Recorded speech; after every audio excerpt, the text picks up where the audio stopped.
श्रम कार्ड का आवेदन शुरू हो गया है। अगर आपका भी उम्र 60 वर्ष से अधिक है, यानी आपका जो उम्र है 60 वर्ष से ज़्यादा है और श्रम कार्ड के द्वारा 60 वर्ष से ज़्यादा लोगों को जो पेंशन मिलता है महीने में, वो आपको चाहिए।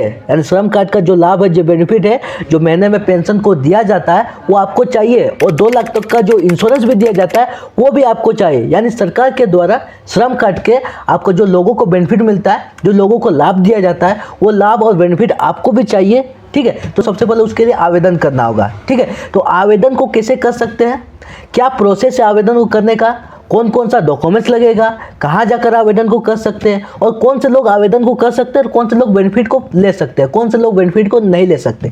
ठीक है, तो सारा चीज़, सारा डिटेल, सारा फुल प्रोसेस मैं आज की इस वीडियो के अंदर आपको बताते हैं। श्रम कार्ड का आवेदन से लेकर आपको कौन से लोग ले सकते हैं। ठीक है, तो चैनल पर चैनल को सब्सक्राइब करके बेल आइकन को आपको प्रेस करके रखना, इस तरीका का अगर कंटेंट आपको चाहिए तो। ठीक है, तो पीछे में स्क्रीन में आपको इमेज दिख रहा है, इमेज को देखिए, लिखा क्या है, श्रम कार्ड धारकों को हर महीने 3000 मिलना, ऐसे करे आवेदन। यानी जो श्रम कार्ड का आवेदन करेंगे, जो श्रम कार्ड जो बना लेंगे और जिनका जो उम्र है 60 वर्ष से ज़्यादा रहेगा, उनको जो हर महीने 3000 के तक का जो बेनिफिट मिलेगा, लाभ मिलेगा, एक पेंशन। तो उसके बाद देखिए फिर क्या लिखा है, इस योजना के तहत श्रमिकों को 60 वर्ष से की आयु पूरा होने के बाद हर महीने 3000 यानी आपका साल भर में 36,000 पेंशन दिया जाएगा। ठीक है, पेंशन की राशि सीधे लाभार्थी के बैंक खाते में ट्रांसफर की जाएगी।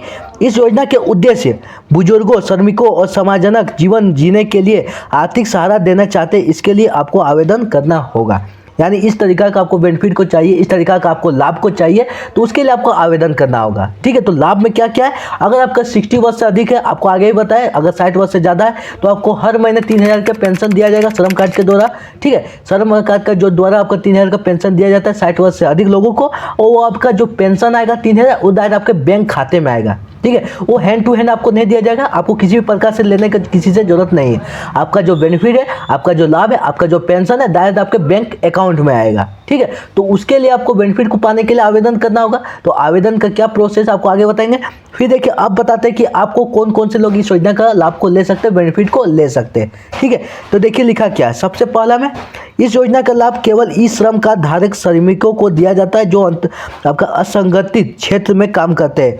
यानी इस योजना का, इसका लाभ, इसका बेनिफिट ऐसे लोगों को दिया जाता है जिनका श्रम कार्ड बना होगा, जिनका श्रम कार्ड बना होगा, जो जिनका 60 वर्ष से अधिक हो, तो आपको बताया, जिनका श्रम कार्ड बना होगा उन्हीं लोगों को जो बेनिफिट, जो लाभ मिलता है। ठीक है, जो अब इसके बाद जो असंगठित क्षेत्र में जो काम करते हैं उनको भी दिया जाएगा। ठीक है, अब दूसरा में देखिए, योजना में आवेदन करने वाले आवेदक का उम्र 18 से 40 वर्ष के बीच होनी चाहिए।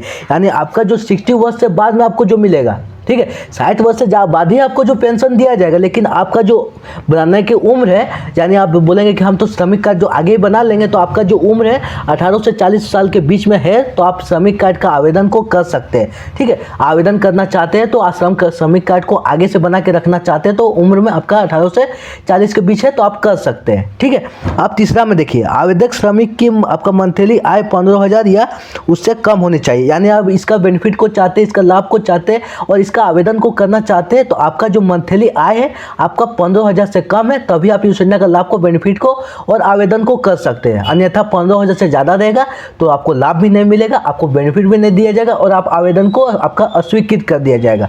ठीक है, आप देखिए उसका क्या लिखा है, आपका केवल इस श्रमिक आपका आवेदन कर सकते हैं जिन्हें पहले से किसी अन्य पेंशन योजना का लाभ नहीं मिल रहा है। यानी इस तरीका का बताया जा रहा है, अगर श्रमिक कार्ड का आपको पेंशन चाहिए, जो महीना में आपको 3000 दिया जाता है, तो आपका आगे से कोई भी पेंशन बना ना हो, आगे से आपको सरकार कोई भी पेंशन नहीं दे रही है, तभी आप जो है श्रमिक पेंशन का लाभ को, बेनिफिट को उठा सकते हैं। ठीक है, आगे से अन्यथा आपको कोई भी पेंशन मिल रहा है तो आपको जो इस पेंशन श्रमिक का आपको नहीं दिया जाएगा। ठीक है, अब पांचवा में देखिए, जिन परिवारों के पास पक्का मकान, ठीक है, अस्थायी नौकरी या बड़ी आय का साधन नहीं है, उन्हें प्राथमिकता दी जाती है। जिन परिवारों के पास, जिनका पास श्रमिक कार्ड बना है, वो आवेदन को भी कर लिया, उनका लिस्ट में नाम भी आ गया, तो उन्हें सबसे पहले मिलेगा लाभ। किन्हें मिलेगा, जिनके पास रहने का पक्का मकान नहीं है, जिनके पास अस्थायी नौकरी नहीं है। ठीक है, और जो वो जिनकी आय है बहुत ही कम है, आर्थिक उनकी जो स्थिति है बहुत ही कम है, उन्हें प्राथमिकता दी जाएगी, यानी उन्हें सबसे पहले बेनिफिट मिलेगा, उन्हें सबसे पहले लाभ दिया जाएगा। ठीक है, तो ऐसे लोगों को जो बेनिफिट है, ऐसे लोगों को जो लाभ मिलेगा। ठीक है, और ऐसे लोगों को जो इन नियमों के विरुद्ध रहेंगे, ऐसे लोगों को जो लाभ, जो बेनिफिट है उनको नहीं मिलेगा और वो आवेदन को भी नहीं कर पाएंगे। ठीक है, तो इस तरीका का। उसके बाद आपको बताते हैं कि अगर आप आवेदन को करना चाहते हैं तो सबसे पहला में आपको सीएससी सेंटर में जाकर आवेदन को करना चाहते हैं तो कर सकते हैं, और दूसरा में आपका राज्य सेवा केंद्र में भी जाकर जो आवेदन को करना चाहते हैं तो आवेदन को वहां पर भी जाकर कर सकते हैं। यानी इस तरीका का 2 ऑप्शन है। नहीं तो आपका तीसरा ऑप्शन में आप खुद के मोबाइल से या ऑनलाइन सर्विस सेंटर से भी कर सकते हैं घर बैठे। तो इस तरीका से और आप आवेदन को कर सकते हैं। अब आवेदन में किस तरीका का आपका डॉक्यूमेंट्स लगेगा? आवेदन में आपका डॉक्यूमेंट सबसे पहला आधार कार्ड हो गया। आधार कार्ड के बाद आपका श्रम कार्ड, यानी आप श्रम कार्ड को बनाएं। ठीक है, तो bank passbook, pan card, passport size photo, mobile number और ईमेल आईडी, यानी इस तरीका का 5-6 आपका जो डॉक्यूमेंट्स लगेगा। ठीक है, तो इस तरीका से का आवेदन को कर सकते हैं। ऐसे लोग जो है श्रम कार्ड का बेनिफिट को, लाभ को ले सकते हैं। और इस तरीका का जो जगह पर जाकर आप आवेदन को करके इस तरीका का डॉक्यूमेंट्स लेके आप इस तरीका का आवेदन को करके बेनिफिट को, लाभ को जो सरकार देती है लोगों को, वो आप पा सकते हैं। ठीक है, तो आज का आपको वीडियो कैसा लगा कमेंट बताना। अगर वीडियो पसंद है वीडियो को लाइक कर लीजिए। फिर मिलते हैं किसी नेक्स्ट वीडियो में इस तरीका के टॉपिक के साथ।